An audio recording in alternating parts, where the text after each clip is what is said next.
Welcome back to Mostly True Psychiatry with me, Dr. Mellon, your fast-talking psychiatrist. We're going over the treatment of anxiety disorders. This was what we did last time. The first-line drugs, which really means your first, second, third drug you should try. Now you've made it to real psychiatry land. All the easy stuff failed. What do we do now? Second-line drugs. These are second-line, or at least I put them on this list effectively because either the dosing schedule is more obnoxious, like it's BID or TID kind of thing, or that the side effects are actually worse. Generally, the efficacy is just as good. The one probably not correct on that statement will be quetiapine. We'll talk about that in a second. So we'll kind of go through them one at a time. Busperone. So drug came out in '86, originally created in the '60s, has a terrible half-life. It's basically a BID dosing strictly because of that. This is not a PRN. This is a drug that came out with the diagnosis and treatment for generalized anxiety disorder. It was a slightly different diagnostic criteria back then. This was the DSM-3, but overall, long-term evidence just as good. Commonly really given as an adjunct nowadays, but it definitely can be given as a standalone drug as a second-line choice. Its original studies were heavily trying to compare it against benzos for some reason, and because they did a Cochrane review thing, it was like 2006. Yeah, 2006. Everybody now knows that this drug is worse than benzos. It doesn't work as well. Yeah, but if you look at the actual studies and you think about it as an actual practicing psychiatrist versus p-hacking kind of garbage. So there's a bunch of studies, probably 10 or so, that were done that were 3 to 6 weeks long, where they do a benzo, and they would use Busperone, and they would do a placebo, and they'd be randomized control trials with the placebo control, and they would use a HAM-A for the outcome report. It would get 0 to 3 points difference at the end of that time frame, that 3, 4, 5, 6 weeks on a HAM-A, which is almost 50 points. Very questionable if there's a difference in the efficacy between those two. And the graphs all kind of look like this. Basically, this is a 4-week kind of example. I copied one of the tables pretty much.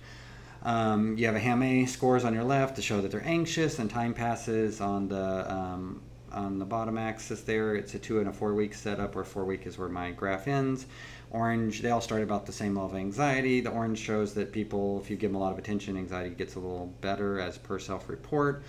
And then you see at 2 weeks, man, look at that. Benzos seem to be working better. That's because you switch them over. And that's like always this argument with any drug and a benzo. You switched them over from benzos. You were giving them benzos and stopped it. And then they went into withdrawals. I should say discontinuation syndrome, like we do for SSRIs, right? Withdrawals. Don't fall in for that kind of verbal garbage. So it has a 1 or 2 point difference as they have withdrawals. And by the end, at 3, 4, 6 weeks, you can't tell the difference. That's always the story with benzos. You can't tell the difference if you go out a few months. And their baseline anxiety is never better with benzos. So I'll stick with that regardless of what other people say. Give people a liquid beer, they're going to calm down. Everybody take a shot of vodka every time they don't feel like great, and everybody will calm down. So what else should we know about Busperone? So it is a 5-HT, where is this? 1A, or 5-HT1. It's full agonist at 2 different locations that they found it. You don't need to know about that. It also has D2 effects, but that's unlikely to have anything to do with the dopamine effects. Dopamine is unlikely to have anything to be doing with its anxiolytic effect, because there's another, they're called like asperones or something, this category of chemicals. There's another one called Gperone that doesn't have any of the dopamine, the D2 receptor activity, and it's still an anxiolytic. So the $1 million question is, why don't we prescribe that drug instead of this one? Busperone just hits more things, so why would we use it? Because it's supposed to still have the anxiolytic effect.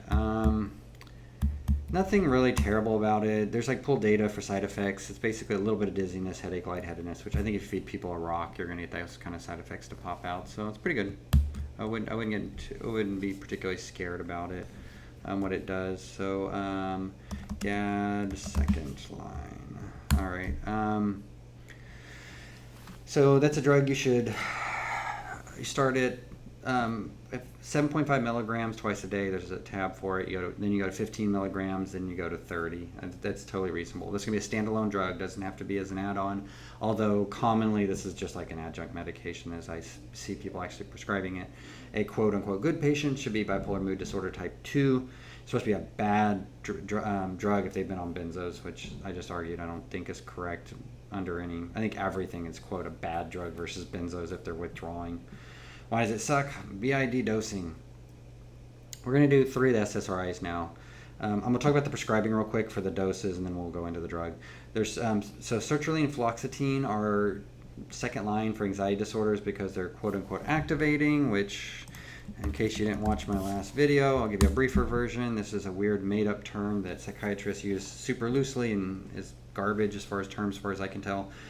It refers to changes in behaviors, emotions, or cognitions. Common example of activating, of a drug being activating, quote unquote, is increased energy, hyperactivity, restlessness, akathisia, irritability, nervousness, excitability, lability, insomnia, disinhibition. You should probably list what the specific symptom is instead of saying activating. If you have insomnia, just say insomnia. If it's akathisia, you probably need to look at your antipsychotics or prescribing them.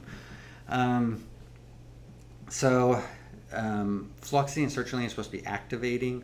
You can, like a realistic way. I mean, they work just as well. You can always just, and they're FDA approved and all that kind of stuff for these anxiety disorders. Just start low, go slow, tell them it's going to be a problem, right? Or, maybe a week or two, they're going to feel really good. And, some people, they kind of see that as a negative, but it typically goes away. This isn't a persisting symptom or side effect. But fluoxetine is also a bad drug because it has too many steps. I strongly encourage go 20, 40, 60, 80. Don't bother with the 10 milligram increments unless you're attending is kind of a jerk and makes you. It's super slow to come on and off. And you can have a person who's taking 40 milligrams and just stop taking the med because it self-discontinues because it has a 4 to 7 day half-life. It can take like a month to reach steady state. So A, if you're doing small steps, you're never going to get to your effective dose if it's giving any benefit. And B, you're just costing them more. You're giving them more pills for like no reason. And there's no efficacy, like real evidence that, 30 milligrams works, but 40 doesn't. We don't have that kind of evidence for any of these things. It's FDA approved all the way down to 8 for just psychiatric conditions.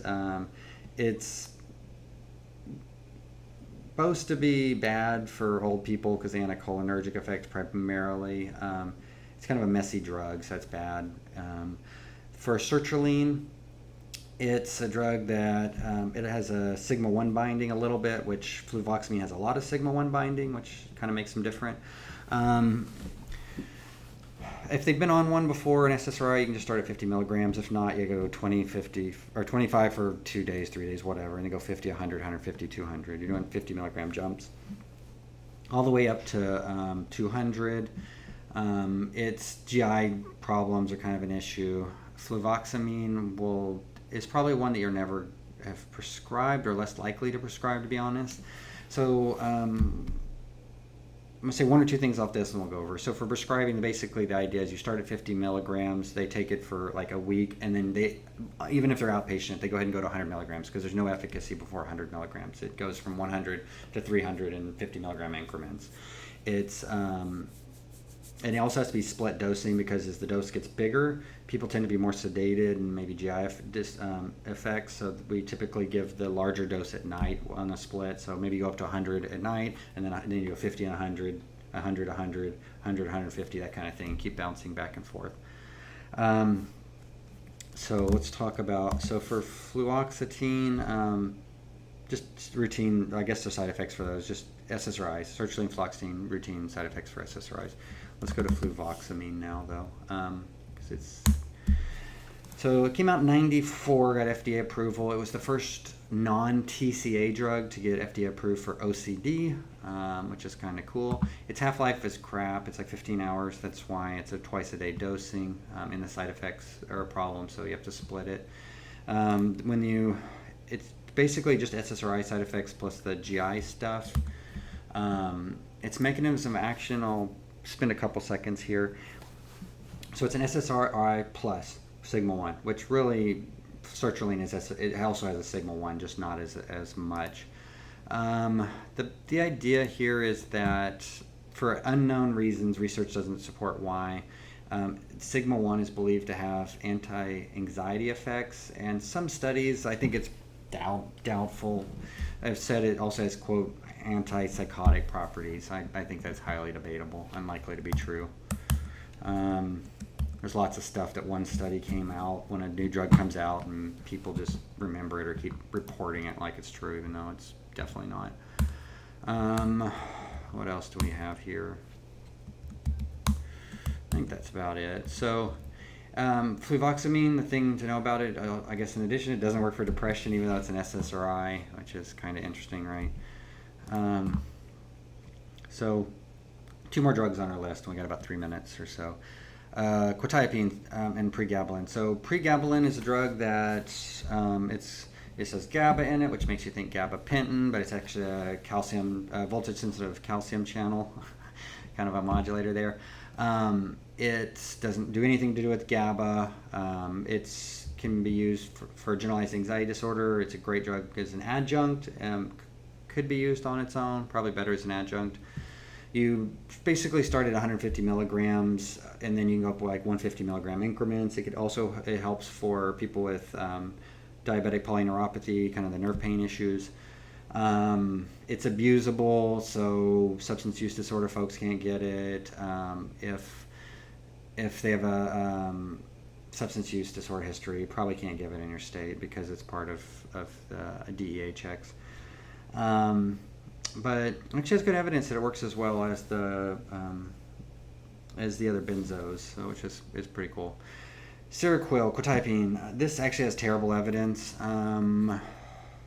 So probably just give it an XR at night, right? You start with it. It can help them for sleep. If their anxiety has a difficulty with sleep onset insomnia, then great. It helps with something.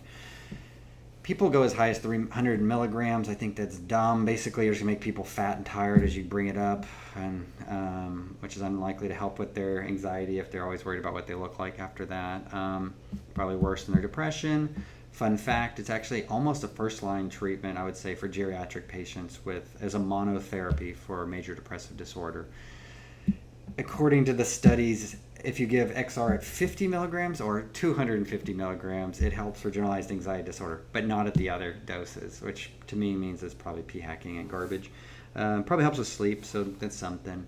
You're going to make them overweight, and that's kind of making doing bad things there for no benefit.